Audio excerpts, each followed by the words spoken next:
지금 당장 이 질문에 답하라. 병원 침대에 누워 의사가 시간이 얼마 남지 않았다고 말한다면 당신 머릿속에 가장 먼저 떠오르는 것은 무엇인가?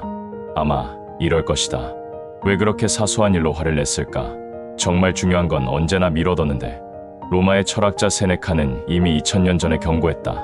우리는 인생을 짧다고 탓하지만 사실은 우리가 낭비하기 때문에 짧아지는 것이다.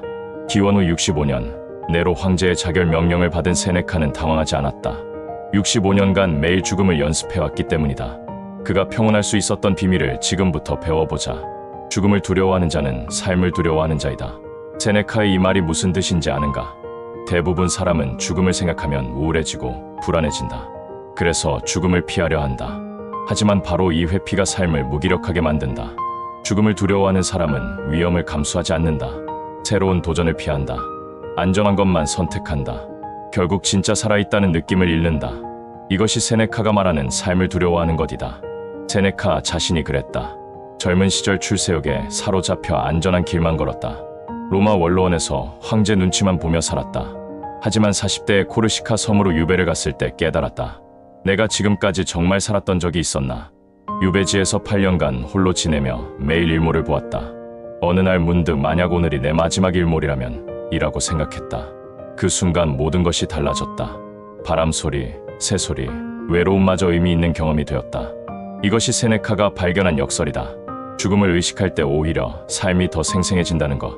끝이 있다는 걸 알 때 매 순간이 소중해진다는 것. 모든 날을 마지막 날처럼 받아들여라. 이 명언을 실천한 세네카의 일상을 보자. 로마로 돌아온 후 그는 매일 밤 특별한 의식을 했다. 침대에 누워 만약 내가 오늘 밤 잠든 채로 죽는다면 오늘 하루를 어떻게 평가할 것인가? 라고 자문했다. 어떤 날은 만족했다. 제자들과 정의를 논했고 아내와 정원을 거닐었으며 친구에게 위로의 편지를 썼다. 마지막 하루로도 후회 없다. 하지만 어떤 날은 달랐다. 황제에게 아부하고 부하에게 화내고 정작 중요한 책은 읽지 못했다. 현대인의 전형적 하루와 비교해보자. 기상 후 스마트폰 30분, 출근길 유튜브, 회사에서 실제 집중 3시간, 퇴근 후 넷플릭스 2시간, 침대에서 다시 스마트폰 1시간. 만약 이것이 당신의 마지막 하루였다면 모든 날을 마지막 날처럼 받아들이라는 것은 매일 죽으라는 게 아니다. 매일을 의식적으로 살라는 것이다. 습관에 휩쓸려 흘려보내지 말고 진짜 중요한 것에 시간을 쓰라는 것이다. 시간은 우리가 가진 것 중 가장 가치 있는 것이다. 세네카는 로마 제국 최고 부자 중 하나였다. 수조 원 재산의 황제 스승이라는 막강한 권력까지 가졌다. 하지만 그가 진정 소중히 여긴 것은 시간이었다. 네로 황제 앞에서도 당당했다. 폐하께서 제 재산을 모두 몰수하셔도 좋습니다. 하지만 시간만은 빼앗을 수 없습니다. 남은 시간을 어떻게 쓸지는 제가 결정하겠습니다. 이 말의 깊이를 이해하는가? 돈은 잃어도 다시 벌 수 있다. 지위는 잃어도 다시 얻을 수 있다. 하지만 시간은 한 번 지나가면 절대 되돌아오지 않는다. 어제 허비한 3시간을 오늘 되찾을 방법은 없다. 현대인을 보라. 월급에서 10,000원 빠지면 화내면서 하루 3시간씩 무의미한 콘텐츠 보는 건 문제없다고 생각한다. 커피값 5,000원은 아까워하면서 그 커피 마시며 1시간 동안 의미 없는 수다 떠는 건 괜찮다고 여긴다. 세네카는 시간을 돈보다 엄격하게 관리했다. 매일 아침 오늘 이 시간들을 어떻게 쓸 것인가를 계획했고 매일 저녁 오늘 시간을 잘 썼는가를 점검했다. 고통받기 전에 고통받는 사람은 필요 이상으로 고통받는다. 이 명언은 현대인의 시간 낭비 중 가장 심각한 것을 지적한다. 바로 걱정이다. 아직 일어나지도 않은 일을 걱정하며 현재 시간을 허비하는 것. 월요일 오후에 벌써 금요일 회의를 걱정한다.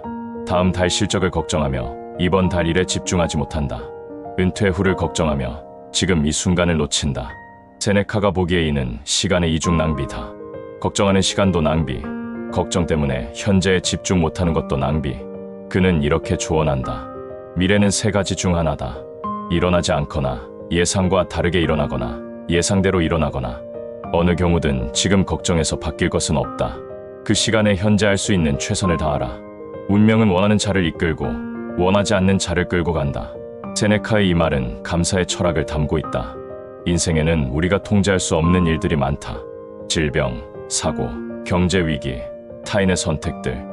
하지만 이런 운명을 어떻게 받아들이느냐는 우리가 선택할 수 있다.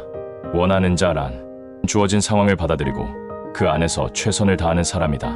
원하지 않는 자란 현실을 부정하고 불평하며 시간을 낭비하는 사람이다. 세네카 자신이 완벽한 예다. 코르시카 유배를 받았을 때 그는 원망하지 않았다. 오히려 이 시간을 철학 공부와 글쓰기에 집중할 기회로 받아들였다. 8년간의 유배 기간이 그의 가장 위대한 작품들을 낳았다. 현대적으로 적용해보자. 코로나로 재택근무를 하게 되었을 때 어떤 사람은 인생 망했다며 불평한다. 하지만 어떤 사람은 가족과 더 많은 시간을 보낼 기회, 새로운 기술을 배울 기회로 받아들인다. 똑같은 상황인데 결과는 완전히 다르다. 지나간 것에 대해 슬퍼하지 말고 현재 있는 것에 대해 감사하라. 죽음을 의식하며 사는 사람의 가장 큰 특징은 감사다. 모든 것이 언젠가 끝날 것이라는 걸 알기 때문에 지금 가진 것들이 얼마나 소중한지 깨닫는다. 세네카는 매일 밤 감사 일기를 썼다. 하루를 돌아보며 감사할 일 3가지를 적었다. 아주 작은 것이라도 좋았다. 따뜻한 차 한 잔, 친구의 안부 편지, 책에서 읽은 지혜로운 문장. 하지만 단순히 나열하지 않았다. 각각에 대해 내가 이것을 경험할 수 있는 날이 얼마나 더 남았을까를 생각하며 썼다.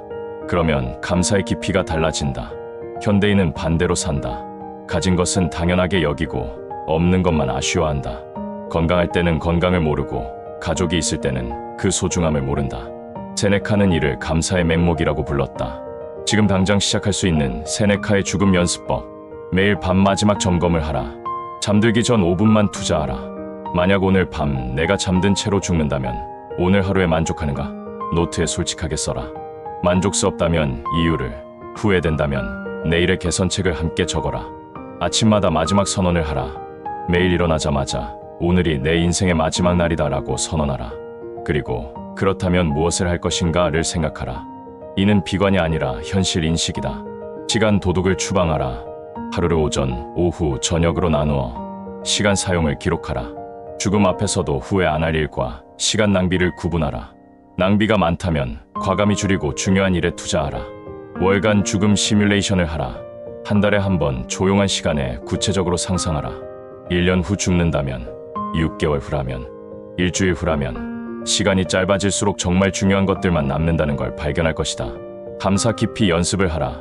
매일 잠들기 전 오늘 경험한 좋은 것 3가지를 기록하되 각각에 대해 이를 경험할 수 있는 날이 얼마나 더 남았을까를 함께 생각하라. 그러면 감사의 깊이가 달라진다. 죽음을 친구로 만드는 순간 진정한 자유가 시작된다. 세네카의 마지막 메시지다. 진정한 철학자는 죽음을 두려워하지 않는다. 매일 죽음을 연습해왔기 때문이다. 잘 사는 사람은 잘 죽을 수 있다. 당신은 준비되어 있는가? 지금 이 순간 죽음이 와도 나는 잘 살았다고 말할 수 있는가? 그렇지 않다면 오늘 밤부터 시작하라. 세네카의 죽음 연습을 실천하라.